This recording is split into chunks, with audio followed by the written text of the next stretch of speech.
First, I would like to thank the American people, the French people, the Belgian people, and the entire free world for the support you've gave to Ukraine. We are very grateful, and we will never forget this. We are fighting for our freedom and independence, and we are fighting for your freedom, independence, and security. Initially you asked General Kalik about the peace, and frankly speaking, I was thinking to quote General, you're a very honorable and very popular person in Ukraine, to quote your daughter, your amazing daughter Megan. This week she posted on X, she said, Russians don't want peace. Putin wants war. He wants all of Ukraine.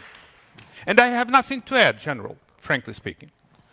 And my daughter's never been short for words. She's smart. She's brilliant. I was thinking how to win the argument to get the support of the American people, because it is important for us. Ukraine's defeat lies only in case if you turn your back on Ukraine. I mean, you as Americans.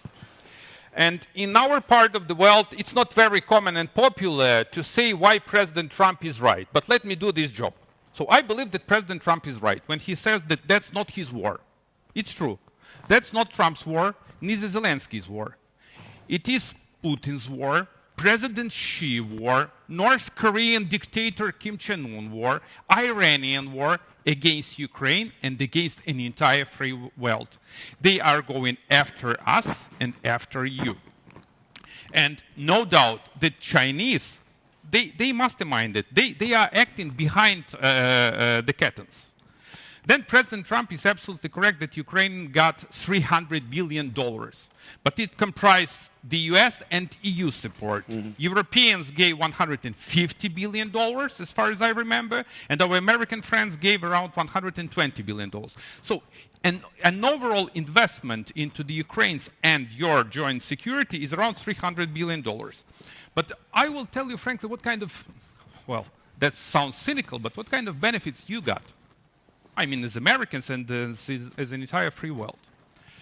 Ukrainian military severely degraded Russian land forces.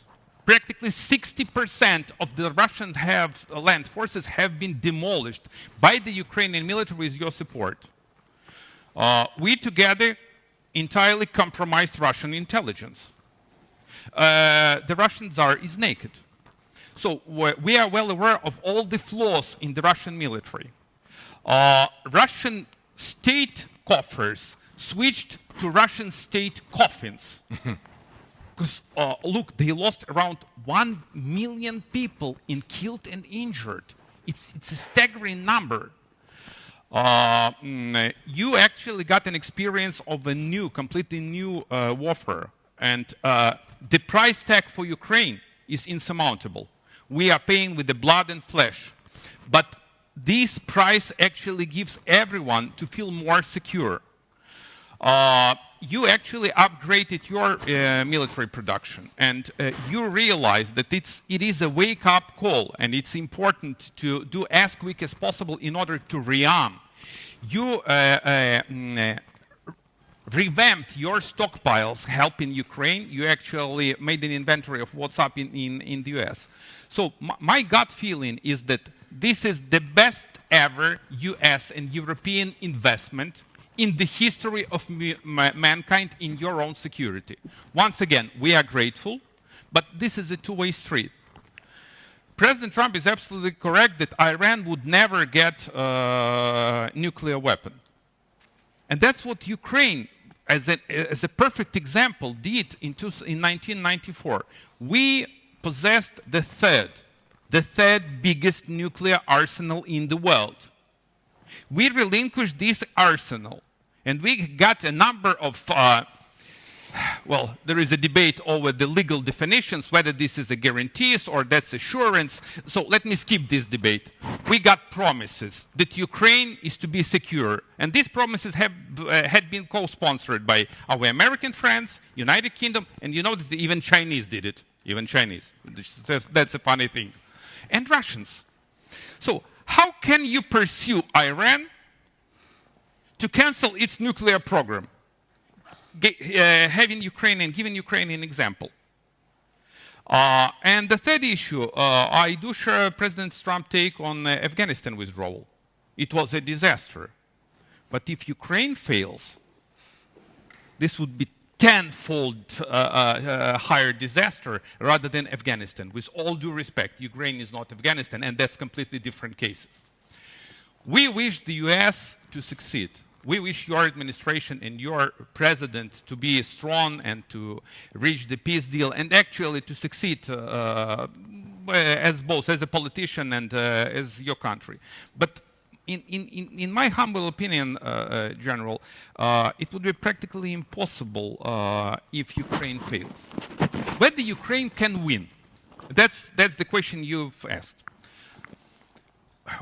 I don't have a silver bullet, but it seems to me that we already have this silver bullet in our gun. Strong unity. Because the stronger the EU, the stronger the US, and vice versa, and we as Ukraine.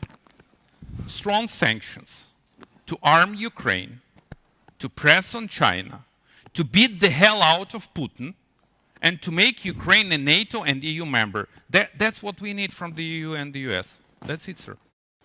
If the peace comes, which I have doubts about, Ukraine will be one of the best EU and NATO members. That's for sure. But the thing is, whether war criminal, designated war criminal Putin wants peace. I know the beast in person. So I negotiated with the beast, with Lavrov, and with the rest of the gang. So I know their mindset. Look, there is only one way to get the peace out of Putin, is to press like hell on him, period. He doesn't want to get any kind of peace. What he wants an entire Ukraine, and he wants to put in jeopardy an entire EU and NATO. He wants to dismantle you and to disrupt you. That's his ultimate goals. And once again, he is not the only one. She is behind him. So the only recipe, sir, is to stay united, and we are running out of time not only at this particular panel, we are running out of time in the war too, you know? So Putin doesn't care about any kind of verbal threats. What he cares about actions. It's time to act and to win. Thank you.